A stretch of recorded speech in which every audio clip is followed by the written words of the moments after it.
All right, welcome back. We're jumping into the PPG Orlando Infinity Sunday $5,000 tournament. So like I said, well, this is the finals. You can see we have Gnarly Day versus Alpha over here. We have the first seed versus the sixth seed. So as we talked about in prior videos, Gnarly does get to choose to go first here. We're already kind of off and running here in this game, but just wanted a little preface here. If you are new to Lorcana and don't know what Infinity is, Infinity means that you get to play with all cards, even cards that have been rotated.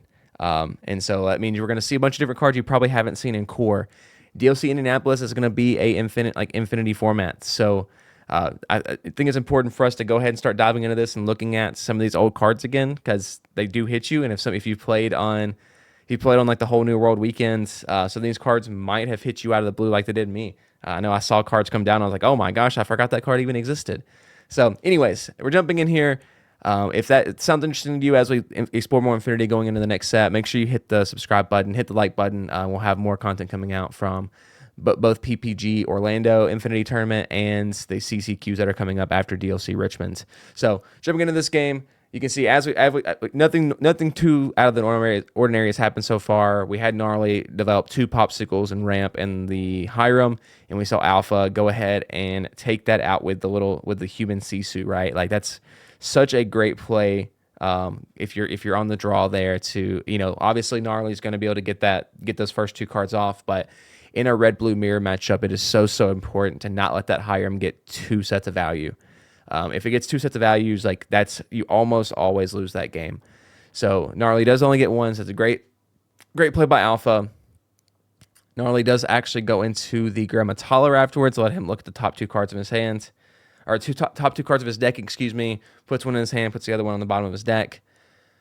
So just a little bit of a filtering device here to let Red Blue just, basically look and see, just find the cards they need, right? Like, it's always good to have the cards you need, right? Like, just, it helps. So has the Grammatala. Obviously, that card's really great to be able to sync how far I'll go, assuming that Gnarly's running that as well, which essentially is the same card, but allows you to ink the card instead of putting it back in the bottom of your deck.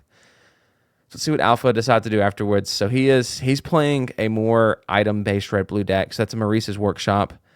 So whenever Maurice's Workshop allows him to, every time he plays an item, to pay 1 to draw a card, right? So if he plays a popsicle, he can pay 1 extra, and then for two ink, he can have his popsicle developed and draw 2 cards off of it. So great value there. And this kind of came up during like DLC. Some of the DLCs from last year, like this item version of Red Blue, it's ultra control-y and just allows you to like really see a lot of cards in your deck. And as I mentioned, Gnarly does come down with the how far I'll go afterwards. Obviously, like is there a more well-known line in Red Blue than playing Grammatala and how far I'll go the next turn? Probably not. Maybe Popsicle and Hiram. So does sing how far I'll go with Grammatala. It's gonna allow him to ink another card. He's going to ink that Maleficent Dragon, and then he's going to get down his Maui Shark. So Maui Shark, so this is the red blue version that DKP really revolutionized, and obviously like his success last season as well. So it allows you to just put that pressure on. So that Maui Shark allows you to gain a lure every time that you play an action. So just how far I'll go, for example, would have gained him 1 lure. He might have drew into it though. I'm not. Yeah, obviously we don't know what's in his hands. Ooh, the Headless Horseman. So that's a new card from this set. So that allows him to take out anything that has 2 strength or less, and gives his characters +1 attack for every time a character gets banished. That isn't as important in this red blue control matchup, but does develop a Sapphire core over there as well. He played so develops a Sapphire core, passes over to Alpha. Alpha plays Madame Medusa and takes out the Grammatala. So this game is moving pretty quick here. Both players understand the matchup. Obviously, if you play Infinity, like you should know how to play against Red Blue, because it's one of the more represented decks in the format. We have Red Blue, Blue Steel items. We have Amber Steel. Excuse me, I couldn't think about the word Amber. I was going to say yellow, but Amber Steel aggro that allows players to get under you pretty quick there. That's usually the decks that we see in this format. So these players should know how to play against each other's decks. Okay, we have a big play coming down. Okay, he drops down the Lucky Dime, and listen, I love Lucky Dime. It is one of my favorite cards in the game. It feels so good, the Lucky Dime thing, like something. I remember my very first day playing, my very first set championship. Excuse me. Some guy hit me with the 4-cost Bell Legendary and hit me, and then he hit me with another one the next turn, hit me for 20. and it felt bad. But I thought it was cool. I was like, that's kind of what got me hooked on playing Lorcana. I was like, man, that was a really cool interaction, even even though the interaction killed me in that game. But it was fun to see. Wow, and you can see he comes down with a second Headless Horseman. He's going to quest for 3. He's going to activate his Lucky Dime to quest for 2 more with that Headless Horseman's lore. So it's going to put him at 10. So you can see he's already putting on a decent amount of pressure here onto Alpha. So Alpha plays his Scrooge, which is going to allow him to look at the top 4 cards of his deck and pull an item out. There you go. He pulls down the Vitalis Sphere, which is going to give him, he can play that and then pop it to give something rush and +2. Not sure that he's really going to use that part of it. He is going to put it down, and then he, obviously that Maurice's Workshop as well. He gets to pay 1 to draw an extra card. He's going to put trade Madame Medusa out for the Headless Horseman. But yeah, he's definitely in a rough spot here. If one player can develop a Lucky Dime and you can't get rid of it, that puts you in a really rough spot, and you're definitely just counting down until the game's over. So let's see. Great Stone Dragon comes down, which is kind of like Fishbone Quill, but allows you to take a character out of your inkwell and ink it. Obviously, comes into play exerted, so you can't use it on the first play. The first turn you play it, but great going forward, especially in these control league grind matchups.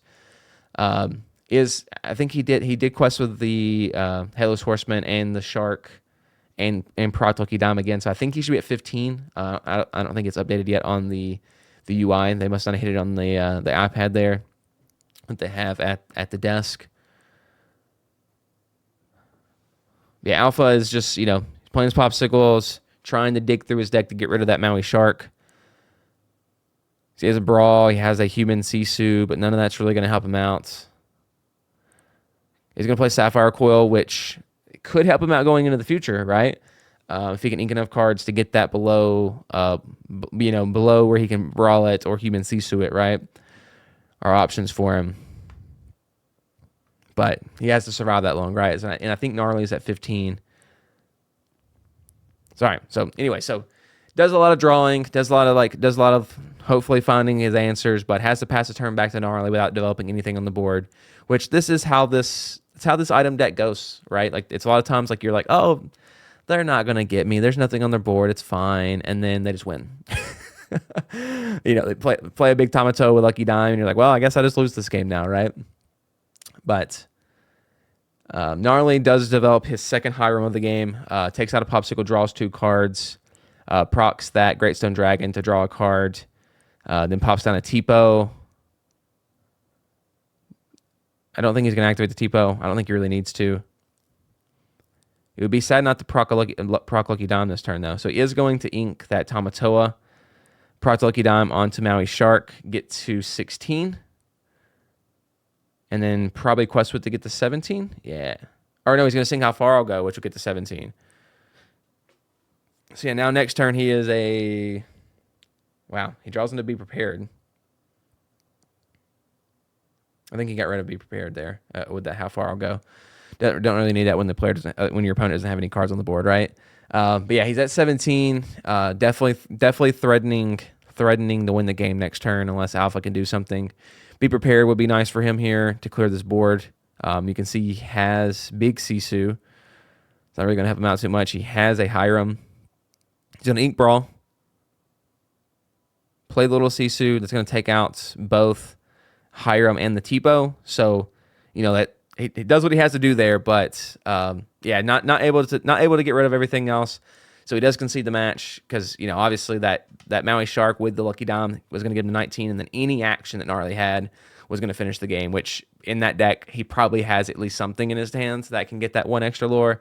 And if he has a Pirate's Life, like I mentioned, then none of that even matters. He can just play that and the game's over. So great game from Gnarly there. Controlled it really well. His lines worked out really well for him. Alpha was just never really able to get that engine rolling. So both players are shuffling their cards here. We'll pop back in when they're ready for game 2. All right, both players have shuffled up their deck, done their mulligans, drawn their 7 cards.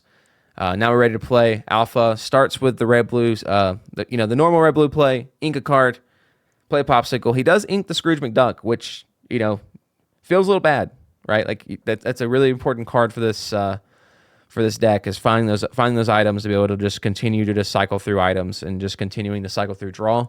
But, you know, it's not the end of the world. He might also have another one in his hand that we don't see. He's got a Tipo out to be able to ramp up, or he's going to ink the Tipo, maybe play the Sail. Yeah, he plays the Sail, draw a card. This way he can actually put down another item here if he wants it. Okay, he inks a second Scrooge, and he doesn't play an item, which is interesting. I thought I saw Vitalosphere in his hand, but maybe I didn't see that. But anyway, so does ramp up. I mean, nothing crazy here for Alpha. He was able to didn't miss ramp or anything like that. That would be just a disaster in this matchup, right?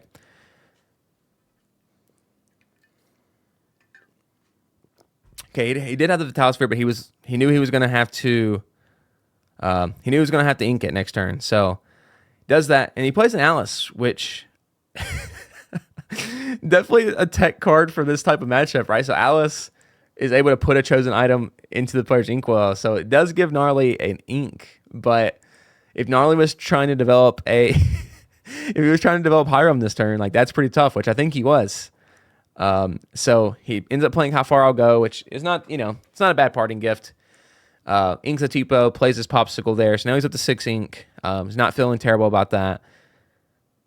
And Alpha is sitting at 5 ink now after inking the Fishbone with that Alice in play. Okay, so he must have had a bunch of Scrooges in his hand. That might have been the problem here. You can see he draws into Lucky Dime and I think 2 Popsicles. So it'll be interesting to see what he decides to do, whether he keeps the Lucky Dime, which is like the future play there, or if he ends up keeping one of those Popsicles to just kind of continue to cycle through. He is going to keep the Popsicle, put the Lucky Dime at the bottom of his deck, which is a little sad. He's going to develop that Popsicle, as you can imagine. He's already inked his Fishbone this turn. Quest with Alice, which is a 2-quester, right? Like in this red blue matchup, like being able to get early questing done can be really, really important, because sometimes like that 1 or 2 lore that you're missing at the end of the game could come from these early quests. So really important to just be able to put early pressure on if you're able to. Obviously, you're not going out of your way to do it, but it's nice when you can get it done. So there is that Hiram that Gnarly was not able to develop last turn because of the Alice play. Does come down, and then he brawls that Alice to get it out of the way to stop that quest from happening. So now let's see if Alpha has anything in his hand to get rid of that Hiram. Wow, he just draws in the brawl if he didn't have anything. Inks brawl.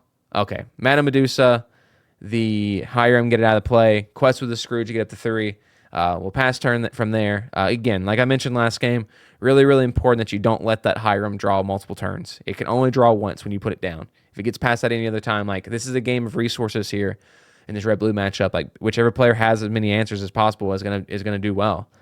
Okay, so he plays Sapphire Coil, inks the Tipo to be able to give the Scrooge -2 attack, which is going to allow that Maui to just be able to take it out and only take 2 damage. Not too important here because the Madame Medusa would be able to trade with it either way. Okay, double pop on the Popsicle. You're going to play down that crab to get 2 Popsicles back. Obviously, he's probably going to try to develop at least one of those. I think he has a coil that he's thinking about inking here. Yeah, inks a coil, plays on the Popsicle, continuing to draw here. These red-blue matchups, it's a lot of draw. A lot of draw for both players. So now he's got to decide whether that Madame Medusa... yeah, he's not been exerting his ink, which both players have been playing so quickly that hasn't really mattered. Neither one said anything about it, but the judge definitely stepped in and said, hey, let's exert some ink just to make sure nothing bad happens here. Now he's got to decide whether that Madame Medusa takes out the Maui. I think the right answer is yes. He agrees. So Maui is going to be taken out now. And so, listen, he has that Tamatoa developed. I bet he wishes he has that Lucky Dime in his hand, but hindsight's 20/20 because he could quest with Tamatoa and play the Lucky Dime for free next turn. But he's still okay. Now he can exert that and play a Popsicle for free or any of the item he has in his hands next turn. Gnarly decides he plays his Popsicle, plays How Far I'll Go. So that Tamatoa's only got two strength now with the Sapphire Coil and the How Far I'll Go ink. Now it has 0. Human Sisu does go ahead and take it out. Man, the Sapphire Coil it's a tough card to deal with. Definitely a pretty impressive card. See, Alpha, I was going to say, hopefully he's not scooping.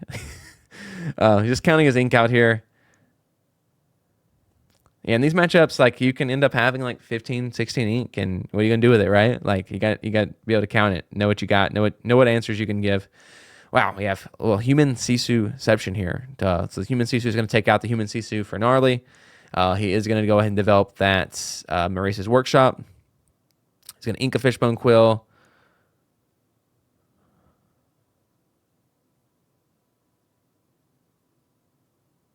Play a Popsicle, draw a card, then he'll probably proc the Maurice's Workshop with that as well and draw an extra card there.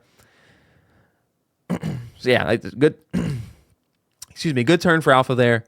Able to clear the board for Gnarly and develop that Maurice's Workshop in the Popsicle to just start his card draw engine as well. Hiram comes down for Gnarly.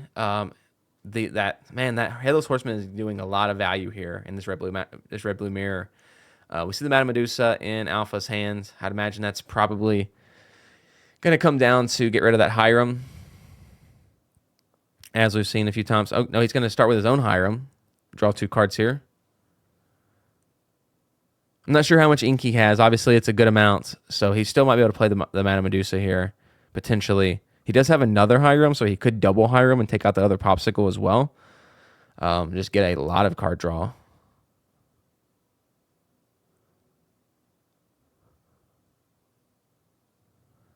Is going to develop another item here to be able to proc Maurice's Workshop to draw a card. That's unconventional tool. Yeah, so whenever this item is banished, you pay 2 less for the next item you play this turn. So like that would make Lucky Dime a 5-cost card, which is really good, obviously. He does get rid of his, he inks his bell there, passes the turn back over. So now Gnarly is going to be able to get that second turn Hiram value if he wants it. He probably doesn't want to get rid of that Sapphire Quill, though. It's one of those items you definitely don't want to banish if you don't have to, because you can get so much value out of it long term. Does put down the Vision of the Future to search those top 5 cards. Wow. Draws into a Brawl there, which is pretty good. And Be Prepared, which less good here. And the big Sisu if you wanted it as well. But yeah, the Brawl's obviously a great answer for that Hiram that Alpha has down. Just a stop card draw here. Let's see, he's going to develop the Great Stone Dragon and another Sapphire Coil. That's going to allow him to pop one of those Sapphire Coils and not feel as bad about it, right? Draw 2 more cards. Yeah, and this game's not looking wonderful for Alpha so far, but again, this item deck, it's not really a one-turn kill deck per se, but it can get you pretty quick with how many items. So it's never really over here, but he's going to have to start turning this thing around, and obviously it's going to start with taking out that Hiram for Gnarly, because he's just going to continue to gain more and more value on it. He does take out that unconventional tool, banishes it, so the next item he plays will cost 2 less, which I'm not sure if he's planning. Wow, he has Maurice's Workshop. I think he just drew into another Maurice's Workshop, which he could play for 1 now, and then pay 2, or pay 1 to gain or to draw a card off of it as well. So a lot of options here. This item deck, just so many lines. It's a hard deck to pilot. Obviously, Alpha being at the finals of this tournament, definitely a skilled pilot on it. Is going to play the Maurice's Workshop, play the Vital Sphere, pay 1 to draw a card, 1 Maurice's Workshop, pay another 1 to draw another card here. I think he just drew into another Maurice's Workshop, if I saw that correctly. Inks his Maui.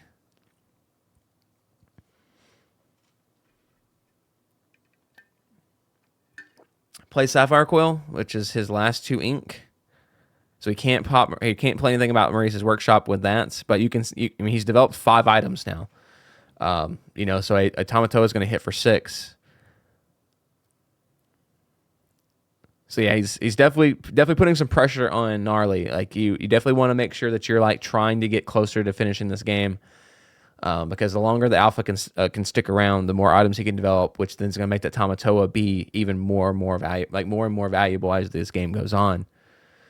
But you can see Gnarly. I mean, he's representing like 7 cards in his hand over there. Like he's got a lot of answers there. I think we definitely saw the shark in his hands, which he's been able to quest with that Hiram now twice after getting the value after playing it as well. So he's been able to draw 6 cards off that Hiram, which is just a lot of value. He does play the sale there to be able to draw a card, and now is able to ink a second time if he wants to. Is going to develop his own Tamatoa. I'll be able to pull 2 items back out. 1 popsicle, 2 popsicles. Tamatoa is really just a popsicle hunter, right? Like it just loves popsicles. I mean, who doesn't love popsicles? Tamatoa was definitely first in line to watch Zootopia 2, right? Like it just had to be the first in line to watch Zootopia 2 because like he had to see the popsicles happen. Anyways, so Gnarly, wow, you can see he was kind of in the blender over there for a second as well. Maybe wish he would have played something a little bit different. I don't know. He's just like he's got a lot of toys in his toy box over there in his hand, and it's like just trying to decide which route to go on. Because again, the longer you saw this game out, the more the alpha can just continue to develop items and draw and draw and draw. He goes ahead and quests with the Headless Horseman, goes to 6, activate Great Stone Dragon, puts a character into his Inkwell from his discard, and Inks Grimmatala, maybe. Okay, no, he's already played the second popsicle. Okay, so it passes over now. He's got like 4,000 ink over there. Back over to alpha. He's gonna get some more value off of his own Hiram as well, which is great. If he has a big Sisu here, get some good value like with an ink onto the Tamatoa. Play big Sisu to take out Tamatoa and Hiram.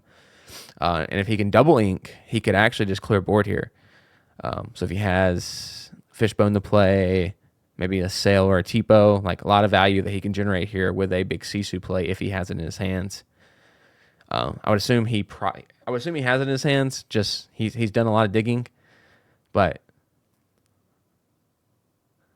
all right. Starts off questing with Hiram, drawing cards. Listen, that's one of the biggest things as a new Lorcana player to learn is like if your turn involves drawing cards at any point, whether it's with a Hiram, whether it's with any of the cards that purple has, like a Dumbo or a Genie. Like if you're planning your turn is to draw cards at some point, you should do it first because that allows you to give like all the answers that you could have possible before you have to make any big decisions, which is really, really important. So he does that, draws the cards, which he's up to 4 lore. Like this is the low scoring lore game. Neither player was able to get too much at the beginning. He does ink his Tamatoa and does the -2 onto Gnarly's Tamatoa. He decides to Madame Medusa, excuse me, the Tamatoa over there, so it gets rid of that. Human Sisu's the Hiram, so he is going to do a pretty close to a board clear here. Doesn't have the Sisu to just get rid of the whole board, but going to get a lot of value.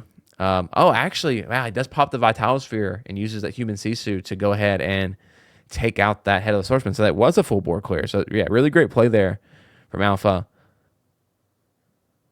Still has some lore to play with, but he might have passed. Yeah, he did pass there.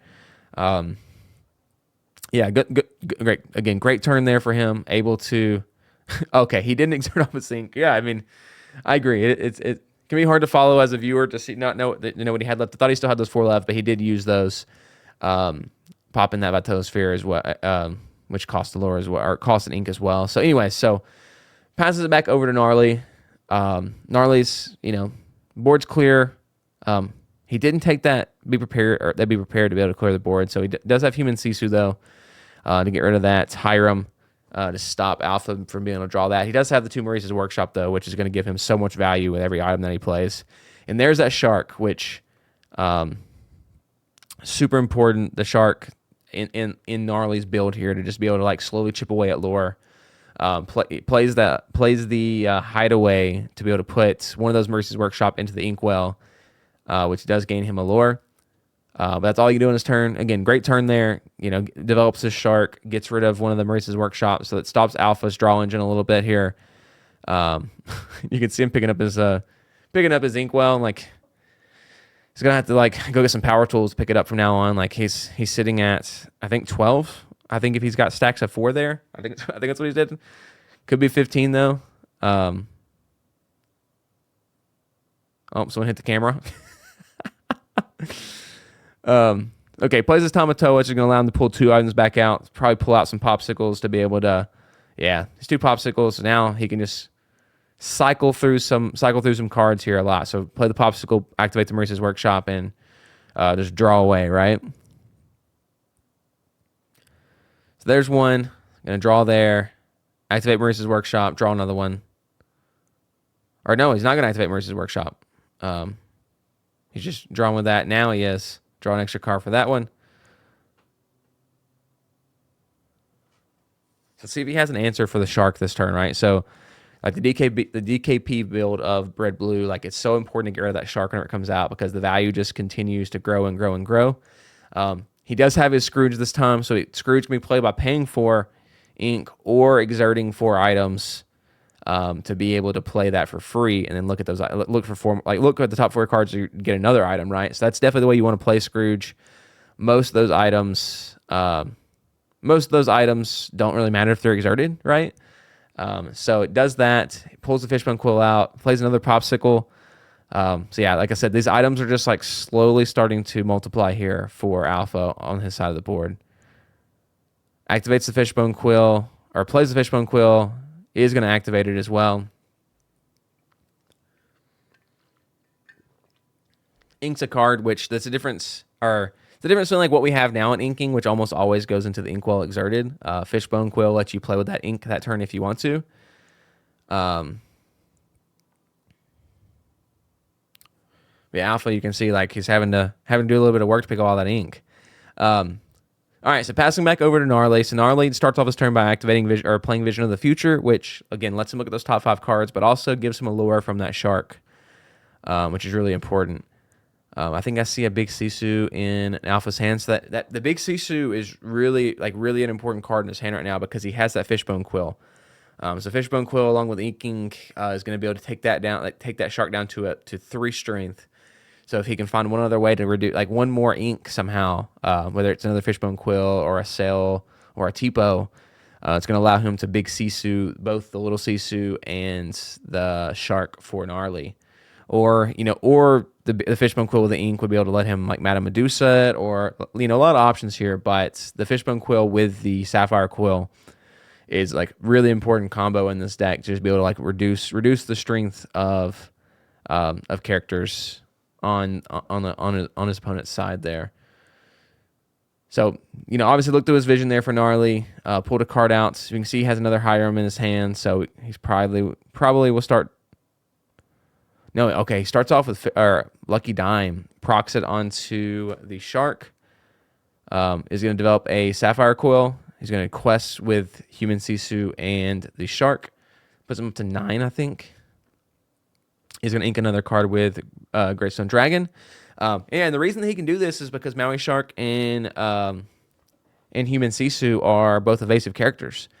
There's nothing on Alpha's board that can deal with evasive characters yet. So unless he can Sapphire Quill down that Maui Shark, like it's just going to kind of stay alive. But you can see there is another Fishbone Quill, and I think another Sapphire Quill in his hands. Yeah, there sure is. And I think a board clear is coming through here for Alpha this turn. So yeah, he can quest with the Tamatoa. Goes to 6, and he'll be able to play the Fishbone Quill for free, most likely.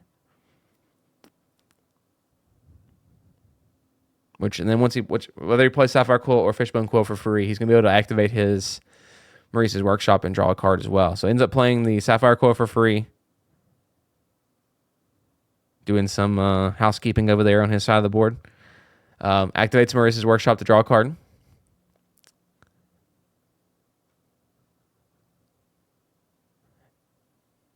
Yeah, I'd say this is a big turn here for Alpha to make sure that he is solidifying himself for the future of this game. Does play the other Fishbone Quill, does activate the Maurice's Workshop to draw another card. Inks a Sail and uses Sapphire Coil, uses his 2 Sapphire Coils to get Shark down to 4. I'm sorry, gets it down to 3 from 7, takes it down 4. Inks to get it down to 1. I guess it gets it down to -1. It's not how that works, but plays the big Sisu. Is able to quest out now.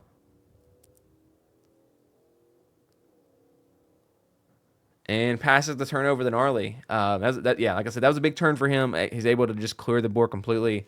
Now his board is sitting there with 7 lore to get to 15 next turn. So yeah, big turn for him there to kind of swing the game over into his favor. So let's see what gnarly can do. If he has to be prepared, that would be great, right? Be prepared would be a big swing back into his favor. No, maybe not in his favor. That's not the way of saying it. But he does have to be prepared, but that does keep him alive in the game, right? Like if he didn't have that, this game was looking pretty grim for him. The lucky dime on his side of the board does allow him to just continue to chip away at lore here, especially if he can get something that quest for 2. But no, listen, high room's good all the time, right? Just drawing cards is good. Plays the high room, pops a popsicle. Because even getting the lucky dime for 1 is that's still value, right? So he is going to get the 10 there.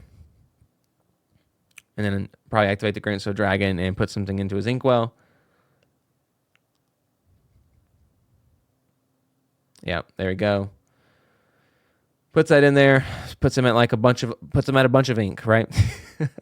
So yeah, both players are playing with almost infinite ink here. It never is, right? You always end up being one short of what you need, but yeah. So Alpha's gonna do a bit of counting of his ink there. He has a little bit past a lot, right?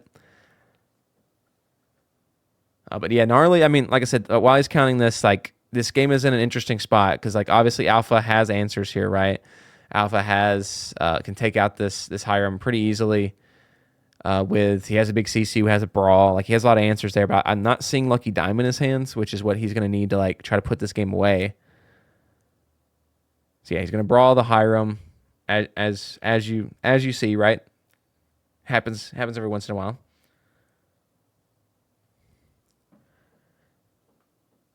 And let's see what he develops here. Okay, so he's going to pop the popsicle. Okay, big Tamatoa might be being developed here. It is. Okay, big Tamatoa. Pulls that popsicle back. He's going to play the popsicle. Back down, draw a card. And then pay to activate Maurice's Workshops, draw another card. Develops unconventional tool to, again, just activate Maurice's Workshop to draw again. So he's sitting at, 1, 2, 3, 4, 5, 6, 7, 8, 9. 9 items. So Tamatoa currently quests for 10. So Lucky Dime next turn would just win the game if he has it. We know that he doesn't. Or unless that one card in the left of his hand is. It might be. But regardless, Gnarly doesn't know if he has it. Okay, he does have the Maleficent Dragon, just make sure that doesn't end the game next turn. We do know that Alpha does have another Tamatoa in his hand, though, which he would definitely develop next turn, you would imagine. But yeah, Maleficent quest for 2, which is great for that Lucky Dime. He's going to be able to get to 14. Great Stone Dragon, again, going to develop another ink. Just putting a character from his discard in there. Let's see what Alpha can do this turn. So again, he's going to start off like he's been doing. Start off by counting that ink, making sure he knows exactly how much, what he has and what he can do next turn.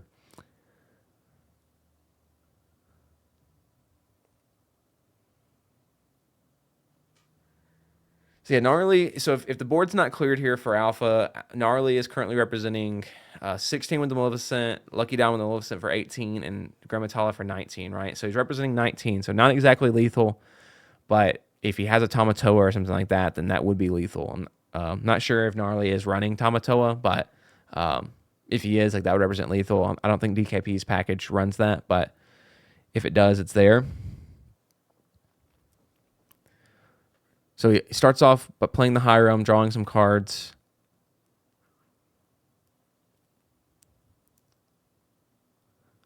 He's going to ink something with Fishbone Quill, which again is just going to allow that Sapphire Quill to continue to reduce the strength of those characters, and that's going to allow Sisu to come down to take out the Maleficent Dragon and the Grammatala.